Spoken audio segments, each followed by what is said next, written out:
So yan, magandang umaga sa ating lahat mga kabady. Dito na tayo sa farm at tuloy tayo sa ating pagpapatubig ng ating kalamansi. At pag-usapan natin mga kabady, no, yung about dito sa gagawin ng daan daw dito, no. So pabor nga ba yun o hindi para sa atin? So para sa akin mga kabady, kontra pabor siya. Alam nyo kung bakit? So unahin natin mga kabady yung kontra. Siyempre tatamaan yung area natin. So yung kalamansi natin possible ay masasakripisyo, diba? Yun yung kontra. Pero yung pabor ay malaki. So ano nga ba yung magiging pabor, no? Siyempre unang-una, simentado na yung daan. Hindi na tayo dadaan sa putik. Pangalawa, gaganda yung value ng area natin, or tataas ang presyo. Hindi pa puno dito. At the same time, kung sakali nga mga kabady na matuloy yung plano na yun, ay halos bungad lang tayo. So pagbaba mo kasi ng tulay, siguro mga 400 to 500 meters, eto na yung area natin.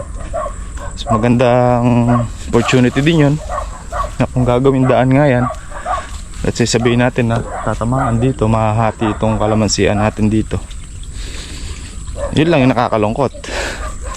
Siyempre ay kumbaga kasalukuyan pa lang dapat na kalakasan ng kalamansi natin, pero wala pa namang kasiguraduhan kung kailan uumpisahan yun. Hindi pa natin alam.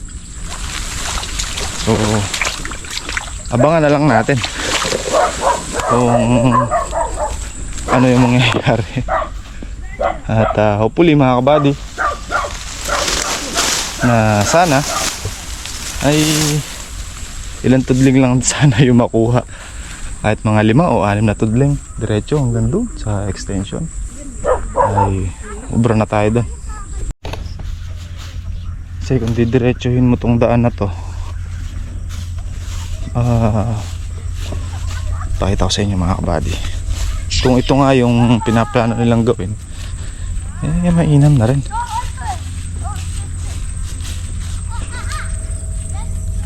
Ari, ayan kasi yung daan. Ayun yung daan mga kabady. Tatasan nyo dito. Ayun yung daan, oh. Ayan. So yung kalaparan yan, sabihin mo na hanggang dito. Ito kahit na pagka dito sa kinakatayuan ko mga kabady hanggang doon, kahit na mag 4 lanes pa yan, ano na, malapad 4 lanes. So ang makakain ito mga kabady, 1, 2, 3 linya diretso yan hanggang sa extension.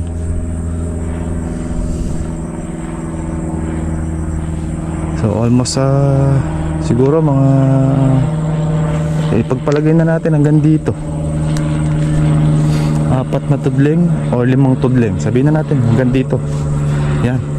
Tapos hanggang doon sa may kolong-kolong na yun, o kahit 6 lanes kasya dyan.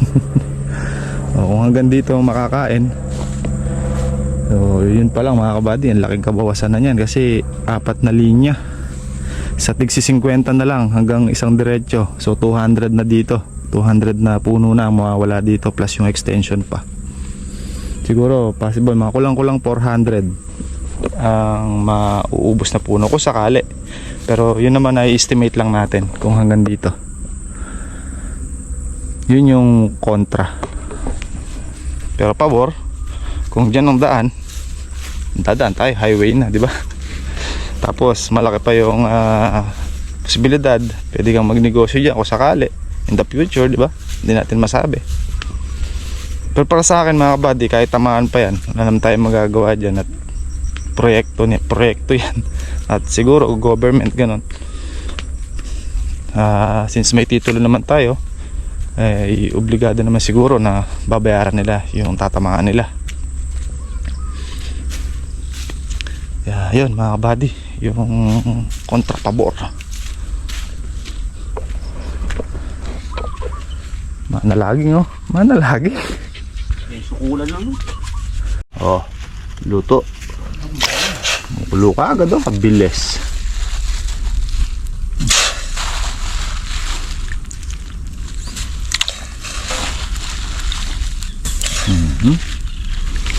Mabisa.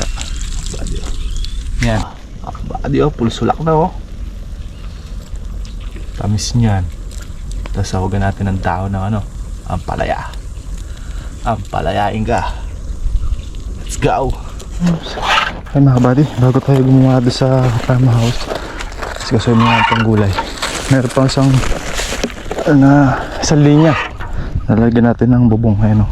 Kasi tumatawid na yung upo. Ayan. Lagyan natin ito ng bubong na letting para umabot siya hanggang dito. Mga ilang araw na lang makakapitas na tayo ng upo. Pwede na maglaga. Babing maklak yung Kapampangan. Taba-taba. May pampitas na pala mga kabadyo. Basalan natin. Uy. Suelo. Kabady, tapos na namin scattering si Upo at si Patola. Ay, kakapiinit. Humid. Okay, dali mo yung ano, Jay. Baboy. Baboy. Ay, baboy. Hindi ka palit ng baboy. Ito kaya kinain ng aso yung ating pinakuluan doon. Pwede na igisa yan.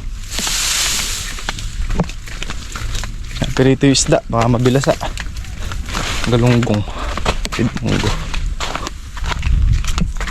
Hakuha tayo na 3 upo. Yung dalawa nando kay RJ. Tataba kasi ito mga kabady, gugulang. Kaya pinitas na natin. Siyempre babasalan. Gulang lang mamayang gabi. Ang init. Lang. May dugtong mo na lang ito sa unang clip, no? Yung about sa bypass. So yun nga mga kabady, no? Naputol. Bukod doon sa advantage na yun tsaka sa disadvantage na yun ay ang isa pang kagandahan din, syempre pagka ginawa ng daan yan ay hindi na babaha kasi syempre tatambakan yan tapos i-recrap yung gilid ng ilog. Kaya yun yung mga isa sa kagandahan din. Ako kahit saan nila ipwesto dyan, kung magiging daan man yan, kahit saan ipwesto dyan, pabor na pabor sa atin yan mga kabady.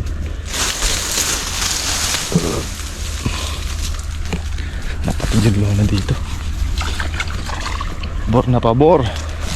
Kaya sabi ko nga sana umpisahan eh. Para agad-agad eh.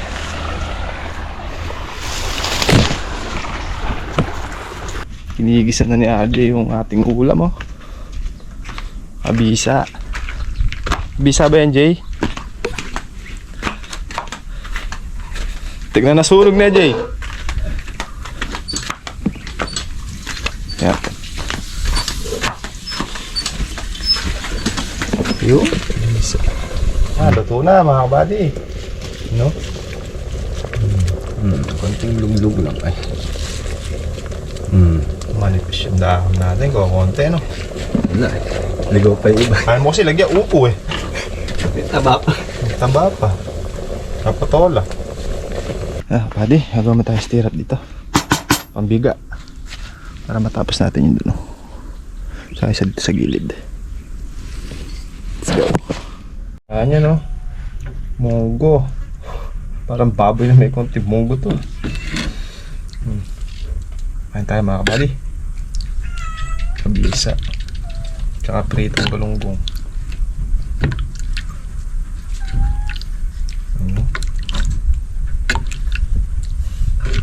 Tsaka kaldero.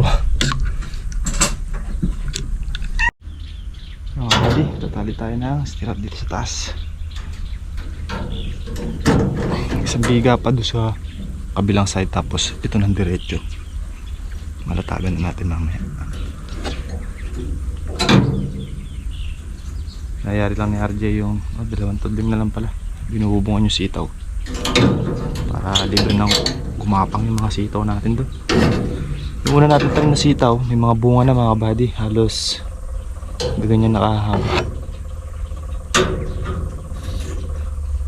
Yung upo yun, nakapitas na tayo ng 3 piraso.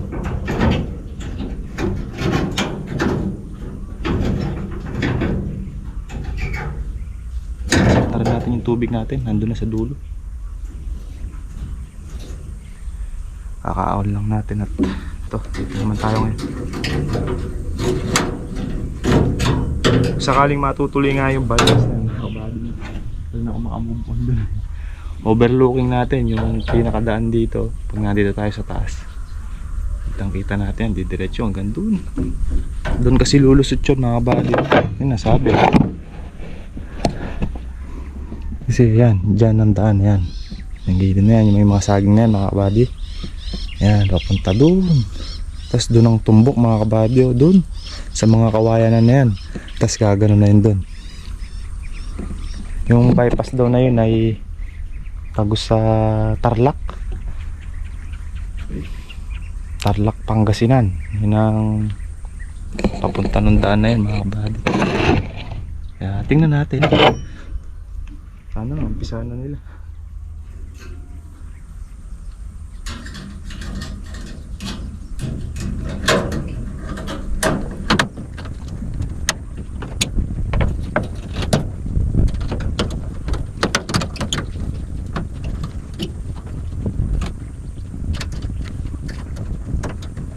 Alam kan?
Yan na mga kabady, nakabiga na.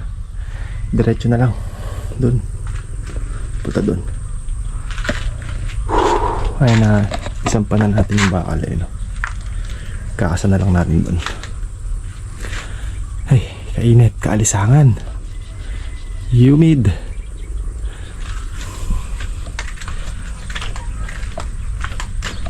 Ano? Tapos dito, yan. Isa na lang, isang bigang diretso na lang. Tapos forma, labas loob. Kumpara na magbuhos nun mga kabady. Papa, tali tayong misterya. Papa,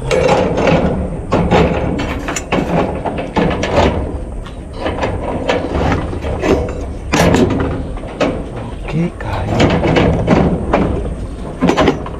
Okay, wait lang.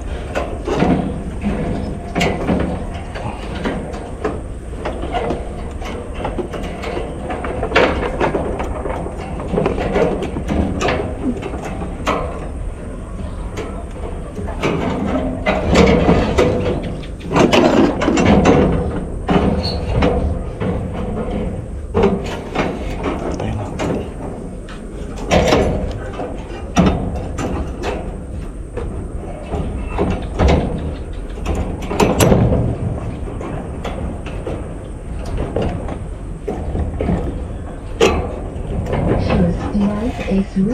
Yun, ang inintay ko sa'yo ka. Palang malungkot eh. Ang tugtog eh. Sa silong. Ka! Ka! Sa silong! Sa silong. Ika ka.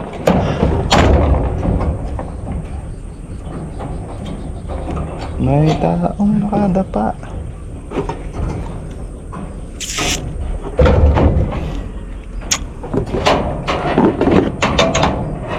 Kaya pala nakadapa.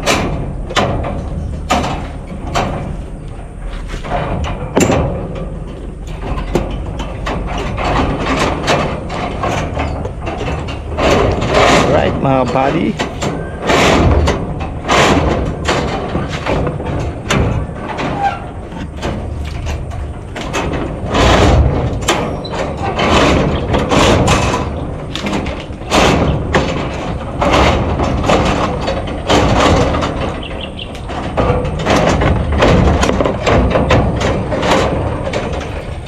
Tayo magtatali.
So yun mga buddy, tapos na namin bigaan ni RJ yung isang biga. Tapos na namin maitali mga stirrup. Ikot ko muna kayo dito sa ating upo at saka sa sitaw. Yung unang tanim natin may bunga na sing payat ng tingting. Gano'n na sila kalalaki. Tapos ito yung ating upo. Dito tayo sa upo. Scatter namin kanina to. Ano, yung mga bunga na. Ito, ang dami oh. Yan. Ito. Yan. Bunga-bunga na yan oh. Yan pa. Kaya lang maraming ano tawag dyan, pagpagungan. Papaspray.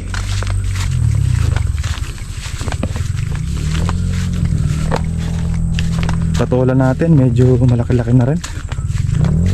Dito galing yung atis oh. Nakuha ito po. Na mahinog yan. Pinatutubigan natin mga buddy, dalawang area na lang ito. Itong gawin na to, tsaka yung gawin dyan.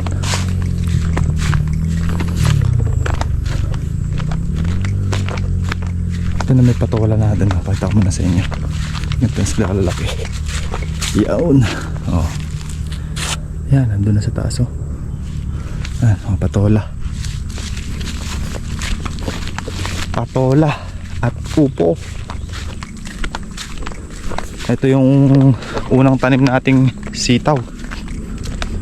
May mga bulaklak na at may mga bunga na. Ayan, kapatid. Ayan o. Yung mga bulaklak niya o. Ayan. Asaya na sila o. Medyo maganda-ganda na rin. At sana ay maging maganda yung ating harvest dito. Yan.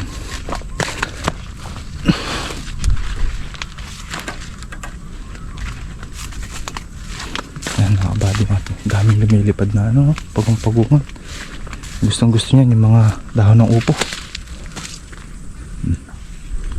Ito ay 6 na tudling mga kabady. Tapos yung kasunod niyan, patola. Purong patola. Dito may halong upo. Patola din.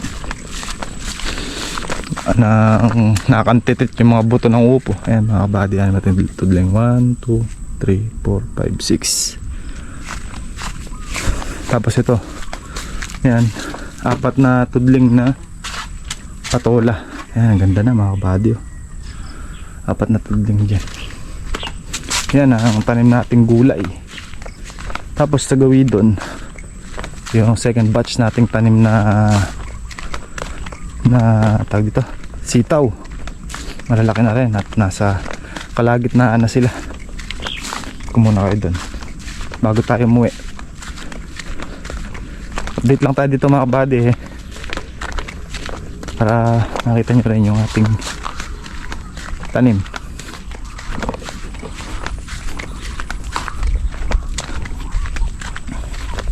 Dami nang naging buong siil na hinog na. Makuha ito, mailagay sa suka. Ano, dami namumula. Ano, dami. Oh.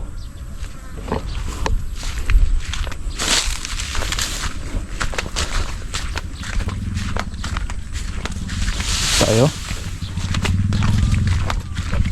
Ito yung second batch na tanim. Ito, ilang tudling ba ito? Ano, kapal. 1, 2, 3, 4, 5, 6, 7. 7 tudling naman ito mga kabady. Ayan, hanggang dyan na sila. Malaki na rin.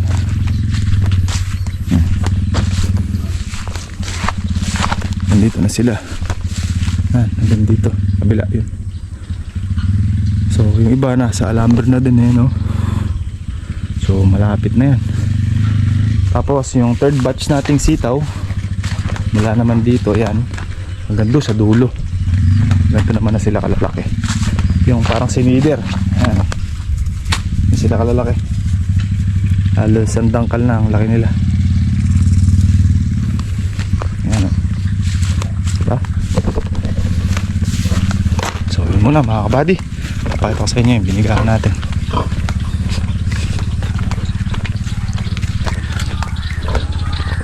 Yun. Yun. Ayan. Ito. Tapos dito. Ayan. So, tukod na lang dito. Tutukuran na lang yan. Tapos, popormahan na natin sa labas tsaka sa loob. Then, pwede na tayo magbuhos. So, ayan mga kabady.